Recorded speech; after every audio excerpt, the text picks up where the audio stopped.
जय हिंद साथियों, मैं लेकर आया हूं हिंदी व्याकरण के लिए जो कि 30 इंपॉर्टेंट क्वेश्चन जो कि आपके आने वाले सभी परीक्षाओं के लिए काफी इंपॉर्टेंट होने वाले हैं। तो यहाँ जो कि आपका पहला क्वेश्चन जो कि दिया गया है, निम्नलिखित में से कौन सा कंठ स्वर है, यानी कि निम्नलिखित में से कौन सा कंठ स्वर है। तो यानी कि ऑप्शन नंबर सी आपका राइट आंसर हो जाएगा। चलिए यहाँ जो कि आपका दूसरा क्वेश्चन जो कि दिया गया है, निम्न में से कौन सा तालव्य व्यंजन है, यानी कि निम्नलिखित में से कौन सा तालव्य व्यंजन है। तो यानी कि ऑप्शन नंबर बी चा जो आपका दिया गया है राइट आंसर हो जाएगा।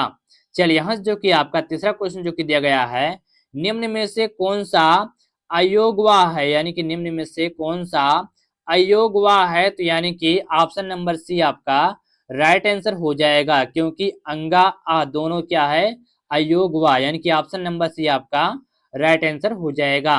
चलिए यहाँ जो कि आपका चौथा क्वेश्चन जो कि दिया गया है, या का उच्चारण स्थान क्या है, यानी कि या का उच्चारण स्थान क्या है। तो यानी कि तालु, ऑप्शन नंबर आपका ए वाला राइट आंसर हो जाएगा।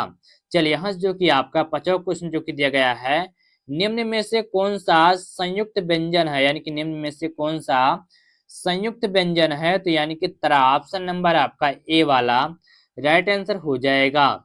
चलिए यहाँ जो कि आपका छठा क्वेश्चन जो कि दिया गया है, हिंदी वर्णमाला में संयुक्त व्यंजन कितने माने जाते हैं, यानी कि हिंदी वर्णमाला में संयुक्त व्यंजन कितने माने जाते हैं। तो यानी कि तीन, ऑप्शन नंबर आपका जो कि यहाँ से बी वाला राइट आंसर हो जाएगा। चलिए यहाँ जो कि आपका सातवां क्वेश्चन जो कि दिया गया है, निम्नलिखित में से कौन सा मूर्धन्य व्यंजन है, यानी कि निम्नलिखित में से कौन सा मूर्धन्य व्यंजन है। तो यानी कि ऑप्शन नंबर ए अड़ा जो आपका है राइट आंसर हो जाएगा। चलिए यहाँ जो कि आपका आठवां क्वेश्चन जो कि दिया गया है, निम्नलिखित में से कौन सा ओष्ठ व्यंजन है, यानी कि निम्नलिखित में से कौन सा ओष्ठ व्यंजन है। तो यानी कि ऑप्शन नंबर ए बा जो आपका दिया गया है राइट आंसर हो जाएगा। चलिए यहाँ जो कि आपका नवा क्वेश्चन जो कि दिया गया है, रा का उच्चारण स्थान क्या है, यानी कि रा का उच्चारण स्थान क्या है। तो यानी कि मूर्धा, यानी कि ऑप्शन नंबर आपका सी वाला राइट आंसर हो जाएगा। चलिए यहाँ जो कि आपका 10वां क्वेश्चन जो कि दिया गया है, बा किस प्रकार का व्यंजन है, यानी कि बा किस प्रकार का व्यंजन है। तो यानी कि घोष अल्प प्राण, यानी कि ऑप्शन नंबर आपका बी वाला राइट आंसर हो जाएगा। चलिए यहाँ जो कि आपका ग्राहक क्वेश्चन जो कि दिया गया है, भा किस प्रकार का व्यंजन है, यानी कि भा किस प्रकार का व्यंजन है। तो यानी कि घोष महाप्राण, यानी कि ऑप्शन नंबर आपका ए वाला राइट आंसर हो जाएगा। चलिए यहाँ जो कि आपका ब्राह्मण क्वेश्चन जो कि दिया गया है, अत्याचार में कौन सी संधि है, यानी कि अत्याचार में कौन सी संधि है। तो यानी कि यड़ संधि, यानी कि ऑप्शन नंबर आपका ए वाला राइट आंसर हो जाएगा। चलिए यहाँ जो कि आपका 13वां क्वेश्चन जो कि दिया गया है, सूर्योदय का संधि विच्छेद क्या है, यानी कि सूर्योदय का संधि विच्छेद क्या है। तो यानी कि सूर्य धन उदय, यानी कि ऑप्शन नंबर आपका ए वाला राइट आंसर हो जाएगा। चलिए यहाँ जो कि आपका 14वां क्वेश्चन जो कि दिया गया है, शिवालय का संधि विच्छेद क्या है, यानी कि शिवालय का संधि विच्छेद क्या होगा। तो यानी कि शिवधन आलय, यानी कि ऑप्शन नंबर आपका सी वाला राइट आंसर हो जाएगा। चलिए यहाँ जो कि आपका 15वां क्वेश्चन जो कि दिया गया है, नमस्कार का संधि विच्छेद क्या है, यानी कि नमस्कार का संधि विच्छेद क्या होगा। तो यानी कि नम धन कार, यानी कि ऑप्शन नंबर आपका जो कि यहाँ पर ए वाला राइट आंसर हो जाएगा। चलिए यहाँ जो कि आपका 16वां क्वेश्चन जो कि दिया गया है, मनोबल का संधि विच्छेद क्या है, यानी कि मनोबल का संधि विच्छेद क्या होगा। तो यानी कि मन प्लस बल, यानी कि ऑप्शन नंबर आपका सी वाला राइट आंसर हो जाएगा। चलिए यहाँ जो कि आपका 17वां क्वेश्चन जो कि दिया गया है, दुर्गति का संधि विच्छेद क्या है, यानी कि दुर्गति का संधि विच्छेद क्या होगा। तो यानी कि दूधन गति, यानी कि ऑप्शन नंबर आपका बी वाला राइट आंसर हो जाएगा। चलिए यहाँ जो कि आपका 18वां क्वेश्चन जो कि दिया गया है, वह हंस रहा है यह कौन सा काल है, यानी कि वह हंस रहा है यह कौन सा काल है। तो यानी कि अपूर्ण वर्तमान, यानी कि ऑप्शन नंबर आपका बी वाला राइट आंसर हो जाएगा। चलिए यहाँ जो कि आपका 19वां क्वेश्चन जो कि दिया गया है, सुंदर फूल में सुंदर कौन सा विशेषण है, यानी कि सुंदर फूल में सुंदर कौन सा विशेषण है? तो यानी कि गुणवाचक, यानी कि ऑप्शन नंबर आपका ए वाला राइट आंसर हो जाएगा।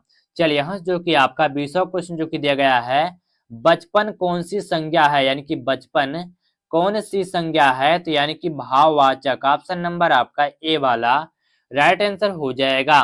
चलिए यहाँ जो कि आपका 21वां क्वेश्चन जो कि दिया गया है, वह मेरा मित्र है, यहाँ वह कौन सा सर्वनाम है? यानी कि वह मेरा मित्र है, यहाँ वह कौन सा सर्वनाम होगा? तो यानी कि पुरुषवाचक, ऑप्शन नंबर आपका बी वाला राइट आंसर हो जाएगा। चलिए यहाँ जो कि आपका 22वां क्वेश्चन जो कि दिया गया है, बच्चा रो रहा है, रोना कैसी क्रिया है? यानी कि बच्चा रो रहा है, रोना कैसी क्रिया है? तो यानी कि आकर्मक, यानी कि ऑप्शन नंबर आपका बी वाला राइट आंसर हो जाएगा।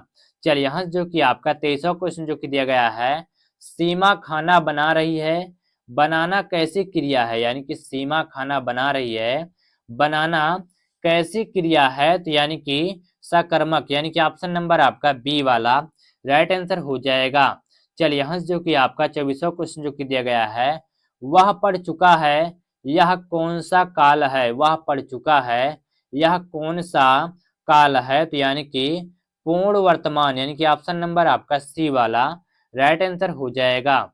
चलिए यहाँ जो कि आपका 25वां क्वेश्चन जो कि दिया गया है, राम दौड़ेगा, यह कौन सा काल है? राम दौड़ेगा, यह कौन सा काल है? तो यानी कि ऑप्शन नंबर आपका जो कि यहाँ पर सी भविष्य काल जो आपका है राइट आंसर हो जाएगा। चलिए यहाँ जो कि आपका 26वां क्वेश्चन जो कि दिया गया है, मीठा आम में मीठा कौन सा विशेषण है? यानी कि मीठा आम में मीठा कौन सा विशेषण है? तो यानी कि गुणवाचक, ऑप्शन नंबर आपका ए वाला राइट आंसर हो जाएगा।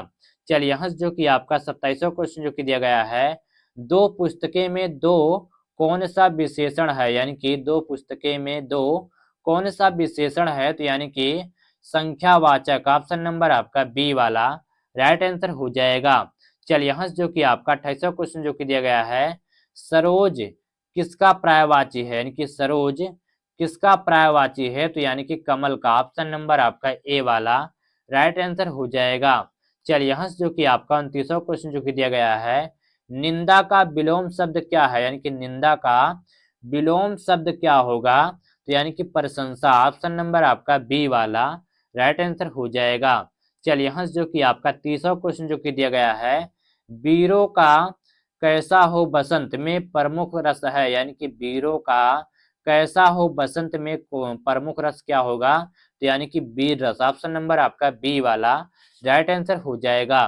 तो यहाँ से जो कि आपके हिंदी व्याकरण के जो कि 30 इंपॉर्टेंट क्वेश्चन कंप्लीट हो गए, जो कि आपके आने वाले सभी परीक्षाओं लिए काफी इंपॉर्टेंट होने वाले हैं। अगर ये वीडियो आप सभी को पसंद आई होगी तो वीडियो को लाइक कर देना, चैनल को सब्सक्राइब कर देना। जय हिंद, वंदे मातरम।